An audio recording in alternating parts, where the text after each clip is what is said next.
Hello my dear friends, कैसे हैं आप लोग। आई होप सब अच्छे से होंगे। तो आज हम लोग सीखने वाले हैं डिव टैग। जैसे कि आप लोग देख रहे हैं कि यहाँ पर हमने 3 पैराग्राफ लिखे हैं, उनमें हेडिंग भी है और उन्हें अलग अलग कलर और बॉर्डर दिया हुआ है। तो ये सारी चीज़ें हम कैसे करेंगे, आज हम यही सीखने वाले हैं। तो चलिए, मैं हूँ उस्मा, आपकी कंप्यूटर ट्रेनर, और आप देख रहे हैं CKC, that is computer knowledge centre way your dreams come true. तो जैसे कि आप लोग जानते हैं, हम लोग यहाँ पर O लेवल का कोर्स पढ़ रहे हैं। फर्स्ट पेपर हमारा कंप्लीट हो चुका है और सेकंड पेपर में हम लोग HTML CSS पढ़ रहे हैं। CSS के 1-2 क्लासेस के बाद ही हम जावास्क्रिप्ट स्टार्ट कर देंगे। ओके, तो चलिए स्टार्ट करते हैं आज की वीडियो।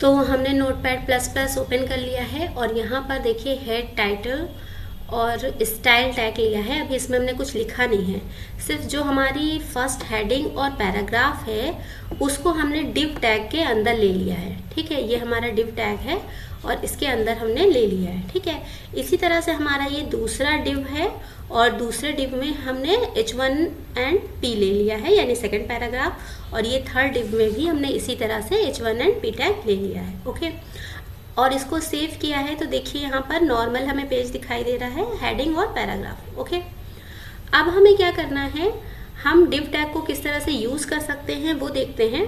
पहले हम आईडी बना लेते हैं। यहाँ पर स्टाइल टैग के अंदर कुछ, जैसे कि हमारी फर्स्ट आईडी है, हमने बनाई है ID1। ओके, और इसके अंदर हम ले रहे हैं बैकग्राउंड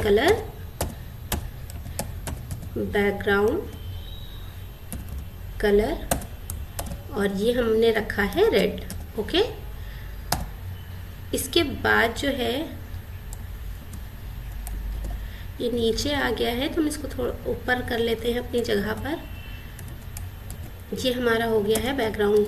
ठीक है, अब इसमें क्या करना है, हमें और भी आईडीज चाहिए, तो हम नेक्स्ट आईडी बना लेते हैं। हमारी नेक्स्ट आईडी होगी और फिर एक और आईडी हमें चाहिए, तो ये नेक्स्ट होगी।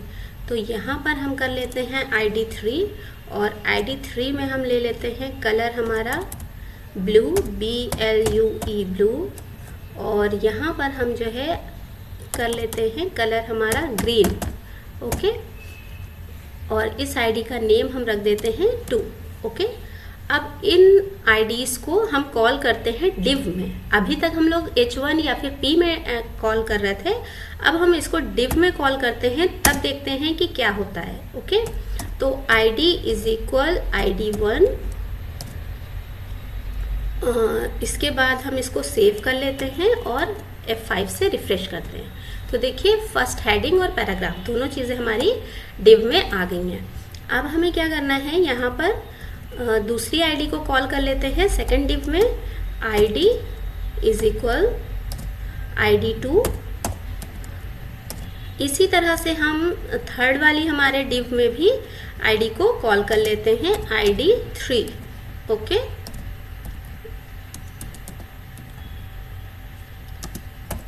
ID = ID3। ओके, अब हम इसको सेव करते हैं और यहाँ पर देखते हैं F5 से कि ये हमारी कॉल हो गई है। अब हमें क्या करना है, कुछ ऐसी चीज़ें करनी है जिनको हम चाहते हैं कि वो सब पर अप्लाई हो, यानी कि तीनों पैराग्राफ पर या सारे टेक्स्ट पर कुछ चीज़ें हम अप्लाई करना चाहते हैं। तो उसके लिए हम एक क्लास बना लेते हैं, क्लास 1। हमने इसको नाम दे दिया है और यहाँ पर हम कर्ली ब्रेस में लिखते हैं हमारा विड्थ, WIDTH, विड्थ = 50%। ओके, और अब हम इसको बंद करते हैं और इस क्लास को बाकी के सारे डिव में कॉल करते हैं। ओके, यानी कि क्लास = क्लास 1। ओके, ये हमारी इस क्लास में कॉल हो गया है और अब हम इसको यहाँ पर F5 से रिफ्रेश करते हैं। तो ये हुआ नहीं है, देख लेते हैं क्या दिक्कत है।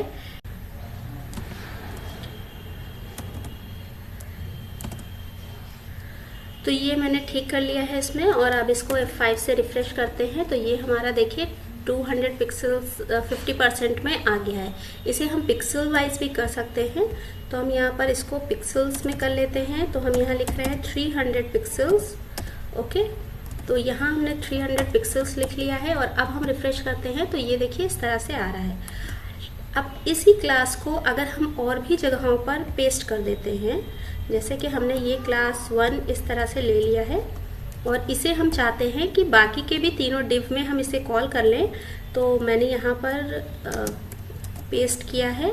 और इसी तरह दूसरी जो हमारी डिव है, इस थर्ड वाली डिव में भी हमने इसको पेस्ट कर दिया है, और अब इसे सेव करके F5 से रिफ्रेश करते हैं तो ये देखिए ये इस तरह से यहाँ पर हमें दिखाई दे रहा है। अब हमें क्या करना है, इसको हम जो हमारी थर्ड वाली डिव है, इस थर्ड डिव को हम चाहते हैं कि ये राइट साइड पे अलाइन हो जाए। तो उसके लिए हमें क्या करना है, यहाँ पर एक ऑप्शन होता है, हमारे पास प्रॉपर्टी होती है फ्लोट। ओके, तो फ्लोट को हम राइट कर रहे हैं, RIGHT राइट, और अब इसको हम सेव कर रहे हैं, F5 से रिफ्रेश कर रहे हैं। ठीक है, तो ये देखिए हमारा राइट हो गया है। ओके, तो इसी तरह से हम नेक्स्ट भी कर रहे हैं। लास्ट यहाँ पर भी हम फ्लोट लिख रहे हैं, और यहाँ पर राइट लिख रहे हैं, RIGHT राइट, और इसमें हमने सेमीकोलन लगाया है। और अब हम इसे सेव करते हैं तो F5 से ये हमारा इस तरह से आ गया है। अब हम एक बार और फ्लोट लगाते हैं, और इस वाली आईडी में भी फ्लोट राइट कर देते हैं, FLOAT फ्लोट, और यहाँ पर कर रहे हैं हम RIGHT राइट। ओके, और अब हम इसको सेव करते हैं तो ये देखिए ये इस तरह से आ गया है। दैट मीन्स ये फर्स्ट थी, ये नेक्स्ट है, और ये नेक्स्ट है। अब अगर हम इस वाली को, ये जो ब्लू कलर में है यानी थर्ड है, इसको अगर लेफ्ट कर लेते हैं तो देखिए क्या होगा, ये थर्ड है हमारी, और इसको हम कर रहे हैं लेफ्ट, LEFT लेफ्ट। ठीक है, और अब इसको सेव करके F5 से रिफ्रेश कर लिया हमने। ठीक है, तो ये इस तरह से हम इसको किसी भी साइड में मूव कर सकते हैं। ओके, अब यहाँ पर एक और चीज़ है जिसे हम कहते हैं पैडिंग। ओके, तो हम क्लास में पैडिंग देते हैं, PADDING पैडिंग, और यहाँ पर कितनी पैडिंग हम दे रहे हैं, 20 पैडिंग दे रहे हैं, 20 पिक्सल्स होता है ये। ओके, और हम इसको यहाँ पर सेव करके F5 से रिफ्रेश करेंगे।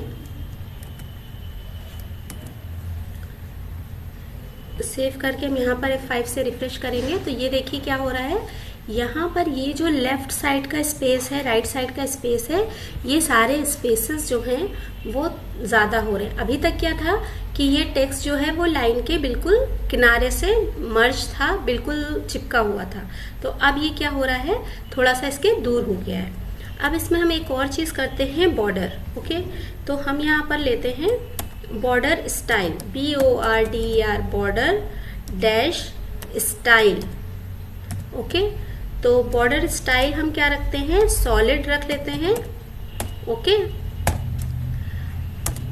इसके बाद हम इसको करते हैं बॉर्डर कलर डैश कलर, और इसको हम कर लेते हैं येलो, YELLOW येलो, और इसके बाद हम इसको करते हैं BORDER border dash width, WIDTH width, और इसमें हम दे देते हैं 20। ओके, और अब इसको हम सेव कर देते हैं F5 से रिफ्रेश। ओके, तो ये देखिए इस तरह से हमें दिखाई दे रहा है। अब हमें क्या करना है, इस स्टाइल को हम चेंज कर सकते हैं कई जगहों पर। जैसे हम यहाँ पर दे रहे हैं स्टाइल डैश्ड, और इसको सेव करके F5 से रिफ्रेश करते हैं तो ये इस तरह से डैश बॉर्डर में आ जाएगा। उसके अलावा हम इसको दे देते हैं ग्रूव, GROOVE ग्रूव। ओके, और अब हम इसको सेव करते हैं, F5 से रिफ्रेश करते हैं तो ये देखिए ये इस तरह का आ गया है। इसके अलावा हम यहाँ पर इसे आउटसेट भी कर सकते हैं, आउटसेट, तब देखिए ये थोड़ा सा चेंज हो जाएगा। और इसी तरह से ये आउटसेट की जगह हम इंसेट भी कर सकते हैं, इंसेट। ओके, तो इस तरह से यहाँ पर बहुत सारे स्टाइल्स मिलते हैं जिनमें हम बॉर्डर को चेंज कर सकते हैं। ओके, इसके अलावा हम यहाँ पर मार्जिन देख लेते हैं। अगर हम मार्जिन, ये जो हमारा थर्ड वाला है, इसके अलावा इसको हम मार्जिन देते हैं यहाँ पर MARGIN, मार्जिन हम दे देते हैं 20। ओके, और इसको सेव कर लेते हैं। अब F5 से रिफ्रेश करेंगे तो ये हमारा मार्जिन क्या हो रहा है, टॉप से भी हुआ है, लेफ्ट से भी हुआ है, इसी तरह राइट और बॉटम से भी मार्जिन हुआ है। तो आई होप आपको ये चीज़ें समझ में आई होंगी। मैंने आपको padding, border style and border colour, ये सारी चीज़ें बताई हैं। आगे की क्लास में हम कुछ और स्टाइल्स भी देखेंगे और डिव भी, हम मल्टीपल डिव का भी यूज़ करना देखेंगे, जिसमें एक मेन डिव होगी और उसके अंदर कई सारी डिव्स होंगी, यानी कि हम एक टेबल के फॉर्म में ये डिव का यूज़ करेंगे। ओके, तो आई होप स्टूडेंट्स आपको ये चीज़ें समझ में आई होंगी, अच्छी लगी होंगी। अगर अच्छी लगी हैं तो चैनल को सब्सक्राइब करना, कमेंट करना मत भूलिएगा। नेक्स्ट क्लास में मिलते हैं, तब तक के लिए बाय बाय।